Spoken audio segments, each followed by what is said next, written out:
So yan, no? So kamusta po mga ka-Streetwise? So ako po si Takahiro Miyamoto at welcome po sa aking munting channel. So mga ka-Streetwise, hindi po talaga maitago ni Sara Mau, ni Sara Duterte na inaanak nga po ni Xi Jinping ang kanyang pagiging pro-China. Okay, so paano ko nasabi? Alam naman po kasi natin mga ka-Streetwise na andito po sa bansa natin itong Prime Minister po ng Japan na si Prime Minister Kishida. So sa dinami-dami na po ng mga nangyari, especially na nga po yung pagpondo po ng Japan sa infrastructure project po ng Pilipinas at isa na nga po dito sa mga napag-usapan ay yung bilateral at saka trilateral agreement sa pagitan nga po ng Pilipinas at saka Japan at saka ng Amerika pagdating po sa alyansa po sa West Philippine Sea. Okay. So ibig sabihin nun mga kababayan, magkakaroon po ng matinding kampihan yung Japan at saka Pilipinas regarding po dyan sa West Philippine Sea. So ang punto ko lang dito mga ka-Streetwise, dahil nga po sa agreement po ng Pilipinas at saka ng Japan regarding nga po sa West Philippine Sea, itong si Sara Duterte po, dead malam po siya. Wala po siyang sinasabi. Ayan ang hirap kay Sara eh. Pagdating sa China, ang bilis niya magsalita. Di ba naalala niyo mga ka-Streetwise, di ba? 2 founding anniversary na po ng China na nagsalita po si Sara Duterte ng Chinese. And then nung bumisita nga po sa Davao yung mga politicians po sa China, nagpa-picture po si Sara. Tuwan-tuwa si Sara at saka pinagmamalaki niya po talaga sa Facebook niya. Pero mga kababayan, bakit po nung andito po itong Prime Minister po ng Japan, bakit po wala siyang pakialam? Wala ka talagang pakialam, no? Kasi wala kang alam. Kasi mga kababayan, no, paano ka nasabi? Siyempre, meron po tayong papakita sa inyong picture dito. Okay? So mga ka-Streetwise po kasi, kagabi, invited pala si Sara Duterte doon po sa dinner with Prime Minister Kishida. Yan. So ito po yung picture kahapon. Kung makita nyo nga po dito sa gitna, andyan po yung dalawang magigiting na leader po ng bansa. Tapos nasa kaliwa po is si First Lady Lisa Marcos and then si Sara Duterte andyan. Invited po siya sa dinner po kagabi. Okay. So ito pa, andyan pa siya. Okay.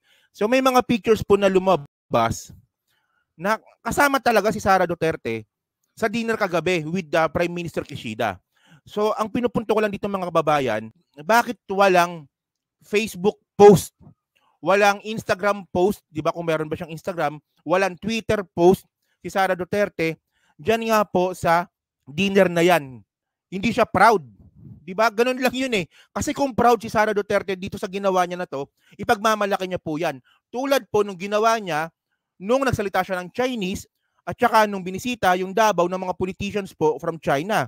Di ba tuwan-tuwa si Sara Duterte doon, di ba proud na proud siya. Pero dito, deadma lang po si Sara Duterte. At mga kababayan, yung picture po na yan ay nanggaling pa sa mga supporter lang po ni Sara Duterte. Hindi ko po yan nakuha sa mismong social media account ni Sara Duterte, sa mga supporter niya pa. So yung mga supporter ni Sara Duterte, proud. Pero si Sara Duterte, mukhang kinahihiya pa ata to, no? Parang, kasi invited siya eh. So, kailangan niyang pumunta. Pag hindi siya pumunta, magiging kabastusan naman po yun. Kasi nga po mga kababayan, ang gusto ko lang ipunto kasi dito, ito po yung isa po sa mga napag-usapan. Okay? So, base po ito sa balita po sa New York Times. So, syempre, alam naman po natin na ano ito, media po ito ng USA. Ang sabi dito, Japan and Philippines wary of China. Look to expand military ties. So, ang sabi dito, an agreement driven by the shared view that Beijing increasingly poses a threat to the region would give Tokyo access to the bases and make it easier to conduct joint drills. So isa po ito sa mga napag-usapan po ng Pilipinas at Japan. So makakaroon po talaga sila ng pagiging open regarding po sa military at mas lalong-lalo na nga po dyan sa West Philippine Sea. So ayaw po ni Sara Duterte ng mga ganyang klaseng agreement. So mga kababayan, ang sinasabi ko lang po kasi dito mga ka-Streetwise, dun po sa mga viewer po ng aking munting channel na hanggang ngayon po ay makasara, mag-isip-isip kayo. Kung gusto niyo na bumalik po tayo sa mga panahon na ang Pilipinas po ay himod-puwet sa China, tulad nga po nung nangyari nung Presidente si Gloria, si Digong, kung gusto niyo pang masundan yan, yung katangahan po ng Pilipinas sa China, edi suportahan nyo pa rin si Sara Duterte.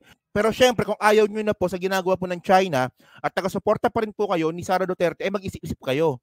Okay sana sa akin si Sara eh. Okay sana sa akin eh. Alam nyo naman po, di ba, sa mga matagal po naka-follow sa akin, taga-suporta po ako ni Sara. Pero mga ka-Streetwise po, no, nung nakikita po natin na si Sara Duterte po ay pro-China, inayawan ko na po siya. Ayoko na sa kanya. Che, ayoko sa'yo. So continue natin 'to 'no. Ito yung mga bagay po ng ayaw po ng China at saka ni Sara Duterte. And then mga ka-streetwise 'no, sabi pa dito, Prime Minister Fumio Kishida of Japan said on Friday that his country would start a formal talks with the Philippines to allow the deployment of Japanese troops to the Southeast Asian country, further strengthening ties between two countries that have embraced each other as bulwarks against China. So mga kababayan, malinaw po talaga na isa po talaga sa pinaka-agenda po ng meeting po ni PBBM at saka ni Prime Minister Fumio Kishida ay about po sa aggression po ng China. Okay. So continue pa natin dito, no? Sabi pa dito, we share serious concern on the situation in the East China Sea and South China Sea. Bale mga ka-streetwise po kasi, yung East China Sea po, meron din po kasing pinaglalaban ng teritoryo po dyan, yung Japan at saka China, yung East China Sea. And then sa South China Sea naman po, ayan naman po yung sa atin. So alam naman po natin mga kababayan na kailangan po tayo ng Japan. Kasi ito po, nabanggit ko na po ito sa nakaraan kong live stream, na ito pong Japan po kasi ay wala po silang kakayahan na magpalakas po ng military. Kasi po, ayan po ay kasama sa kanilang pinirmahan sa UN nung natapos po yung World War II. Na hindi sila pwedeng magpalakas po ng military. So kailangan po talaga ng Japan ng katulad po ng Pilipinas na meron pong parehas po na problema regarding po sa China. Well, mga kababayan, problema po talaga ito. Pero kung para kay Sara Duterte ay hindi naman problema, yung aggression po ng China po sa Pilipinas, ay katangahan nyo na yan. Tanga-tanga mo talaga, no? Hindi nga, pasensya na po sa word, no? Diba? Katangahan yun eh. Yung sabihin niyo na okay lang yung ginagawa ng China, katangahan nyo yan. Oh. So ito pa, no? Sabi pa dito. Ang sabi pa dito, Mr. Kishida's announcement came after a meeting with President Ferdinand Marcos Jr. of the Philippines that the beginning of a 2-day visit to Manila. It was Mr. Kishida's first trip to the country since he took office in 2021. So bago lang pala siya, no? 2021, no? Okay. And then, the countries are locked in territorial disputes with Beijing. Yan. So problema po talaga ng Pilipinas at ng Japan yung China, okay? The Philippines in the South China Sea and Japan in the East China Sea. They flank Taiwan, the self-governed island that China has vowed to reclaim by force. Bukod nga dito mga kababayan, siguro alam niyo na to, no? Na itong Japan po ay nagbigay nga po ng mga radars, and then magbibigay pa nga po sila ng mga patrol ship, patrol boats sa Philippine Coast Guard. So malaking tulong po talaga ito sa Pilipinas. And then mga kababayan, base rin po ito sa sa political analyst from America. Ang sabi dito, Japan-Philippines boost alliance to counter China. Analysts say. So mga kababayan kasi, malinaw naman po talaga, kahit naman po wala naman pong analyst, malinaw naman po talaga na yung agreement po ng alyansa po ng military ng Pilipinas at saka ng Japan ay para po talaga ito sa China. So malinaw naman po talaga yung message dito. Hindi na po natin kailangan magpaka-expert para po maintindihan po ito. So mga kababayan kasi, ito yung pinupunto ko lang dito, no? Ang dami na pong ebidensya na si Sara Duterte po talaga ay pro-China. At itong ginawa nga po ng Pilipinas at saka Japan, ito po ay magiging hadlang sa kagustuhan po ng China na sakupin po yung buong West Philippine Sea. So malinaw naman po mga kababayan na kung si Sara Duterte po ay pro-China talaga, so ayaw niya po ng mga ganitong klaseng mga gawain. So mga kababayan kasi hindi naman po kasi natin inihingi kasi ito yung mga palusot ng mga DDEBs eh. Especially si Malu Tequia, di ba? Ang sabi ni Malu Tequia, paano ba yung boses nun? Paano ba yun? Bakit yun naman hinihingan ng foreign policy si Sara Duterte? Mga ka-streetwise, hindi po natin hinihingan ng foreign policy si Sara Duterte kasi hindi niya naman trabaho yon. Ang hinihingi po natin sa kanya ay opinion. Especially na matunog po yung pangalan niya para tumakbo bilang presidente sa 2028. Ako inaamin ko naman talaga mga kababayan, di ba? Na kaya po ako naging critic po ni Sara Duterte kasi ayoko pong maging presidente siya. At ang pinaka-reason ko po kasi ay masasayang po talaga yung mga pinaghirapan po ni PBBM ngayon. Mababaliwala yan kung makakaroon po tayo ng isang presidente na katulad po ni Sara Duterte na pro-China. So ito na nga mga kababayan, napapakita ko to sa inyo. Okay? So ito mga kababayan, bisitahin po natin, teka lang yan. Bisitahin po natin yung mismong Facebook account ni Sara Mau. Si Sara Duterte na inaanak po ni Xi Jinping. Okay? So ito, So ito po yung mismong Facebook page po ni Sara Duterte. Wala po. Oh.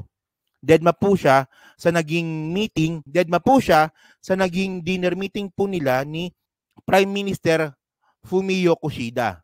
Wala wala siyang post oh. 3 days ago. Wala siyang post, wala siyang pakialam. Kasi nga hindi niya gusto yung agreement po ng Pilipinas at saka ng Japan. And then yung Facebook account din po ng Office of the Vice President. Dito wala rin siyang post 22 hours ago, a day ago, 3 days ago. Wala rin po siyang post. Invited ka, di ba? Di ba invited ka, pero bakit wala kang post?